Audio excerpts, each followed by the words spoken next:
Hello everybody and welcome back to SFF180. It is Monday, April the 3rd, 2017. April already. Ugh.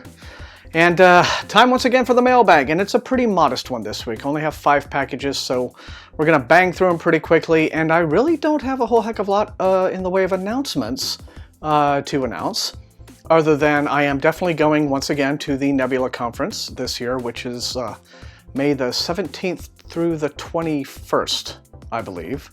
And so that'll be really nice. I'll be in Pittsburgh this year, not Chicago anymore, so I'm looking forward to that. And otherwise, the BookTube SFF Awards, the read-alongs should still be trucking along. So make sure that you go to the Goodreads group to try to keep up with those. You know, we're doing all the read-alongs of all the finalists that you guys helped to nominate for the BookTube SFF Awards in advance of the actual awards live show, which will be in June. Okay? So apart from that, yes, let's go ahead and dig into this week's packages, shall we? And this first one is a little thing from Prometheus Books, the folks at Pyre. And this is an ARC for the newest book in a series that I have to admit I'm a little irked with myself, not for being current on, but I should try to get caught up because these aren't very thick books, but they look really, really cool. This one is called Raining Fire. The author is Rajan Khanna. And previous volumes in this series have been Falling Sky and Rising Tide, and I really love the look of them. And it's described as it's bringing airships to a post-apocalyptic setting with elements of a medical thriller, as our heroes pit science against an engineered virus that leaves its victims feral beasts.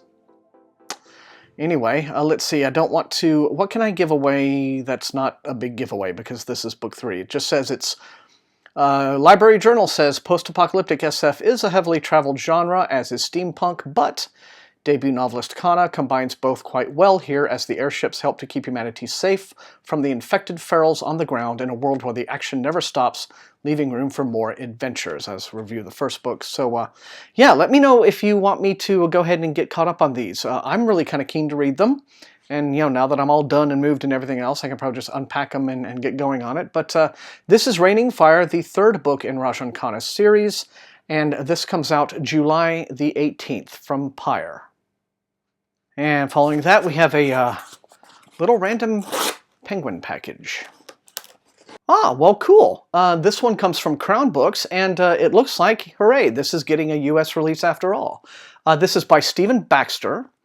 And it's The Massacre of Mankind, and what it is an estate-approved official sequel to H.G. Wells' War of the Worlds. I'm pretty sure that there have been unofficial sequels, you know, off the top of my head I can't come up with any, but I'm sure there have been many down the years, but this one they have approval from H.G. Wells' estate. Stephen Baxter does. It's authorized, a sequel to the genre-defining classic. It's called The Massacre of Mankind. Picks up 14 years after the Martian invasion of England.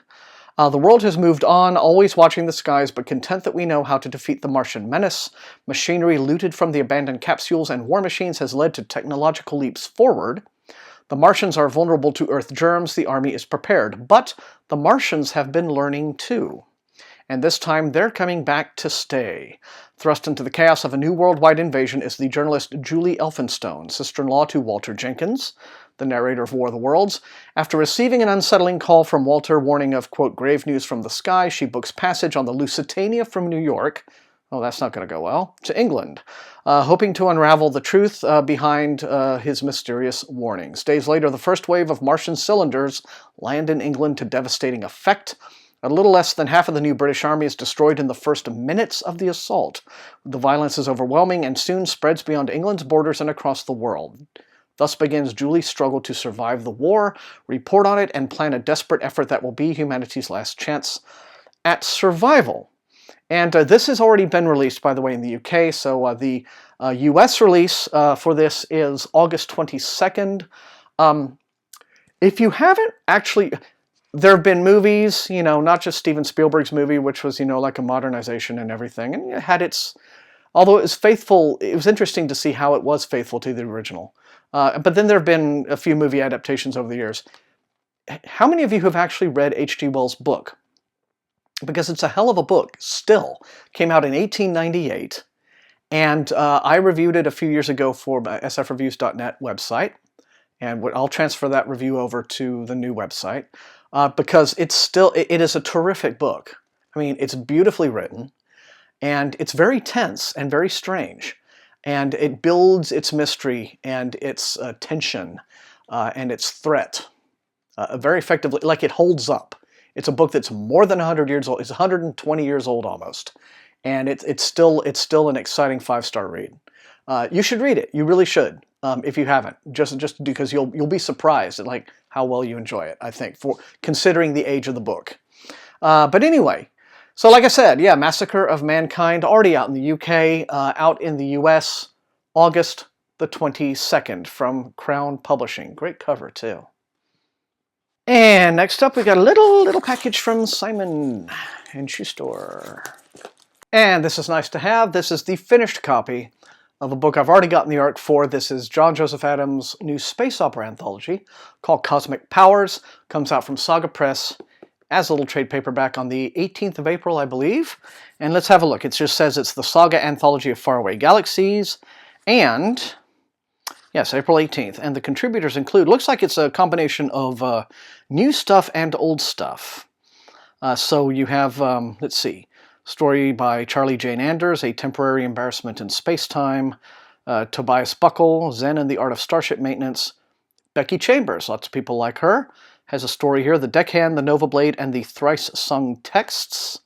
And then moving on, let's see, Yoon-Ha Lee has a story in here, The Chameleon's Gloves.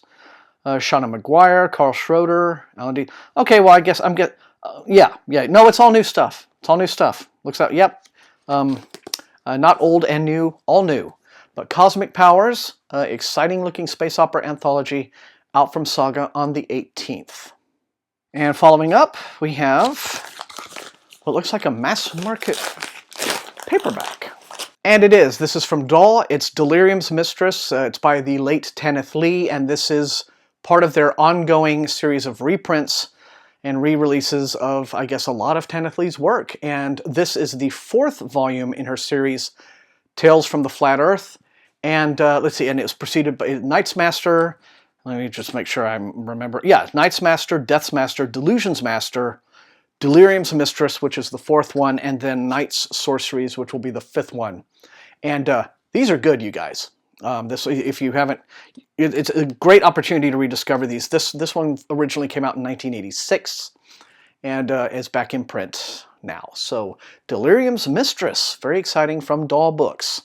Oh, maybe I should tell you a little bit about what it's about. It's Delirium's Mistress returns to a shadowy and mythic world where demons battle for dominion, and the fate of mankind is shaped by the whims of capricious and volatile beings. Beneath the mortal realm of the flat earth, demons lurk, but Azriaz, there we are, daughter of the mortal priestess Dunizel, and the demon known as Night's Master, Azrarn, okay, get those demonic names in there, bridges these two worlds, a being of both light and darkness. Tanith Lee did a lot of this kind of thing. And so, yeah, now's your chance to check it out. And for the last but by no means least, we appear to have a Tor title. And I was incorrect about that. It's an FSG title, also from Macmillan, but not a Tor book. This is the finished copy of a book called Void Star, which I got a couple of months ago as an ARC, and you guys really like the look of it, and it's on my pile. But in case you don't remember that mailbag, I will read it up. It says, let's see, it's the stunning, long-awaited second novel by Zachary Mason. Void Star is set in a distant but recognizable future where technology has become so advanced it is nearly incomprehensible to the average user. Cityscapes have filled with self-driving cars and drones, and life expectancy for those wealthy enough to afford annual treatments has increased dramatically. Climate change and global economic forces have reshaped society, and the city of San Francisco has become a fortress of cosmopolitan wealth, surrounded by sprawling maze-like favelas of the poor and displaced. As Void Star begins, Zachary Mason introduces us to a trio of characters who navigate this world. Irina is a no-nonsense woman with an artificially enhanced memory who works as a liaison between her wealthy clients and their AIs. Kern is an urban samurai of sorts, leading an ascetic existence in the heart of the favelas and scraping by as a thug for hire. And Thales, or Thales, whatever, Thales, I'm going to go with Thales, even though I'm sure it's wrong, is the brilliant son of a recently assassinated Brazilian politician.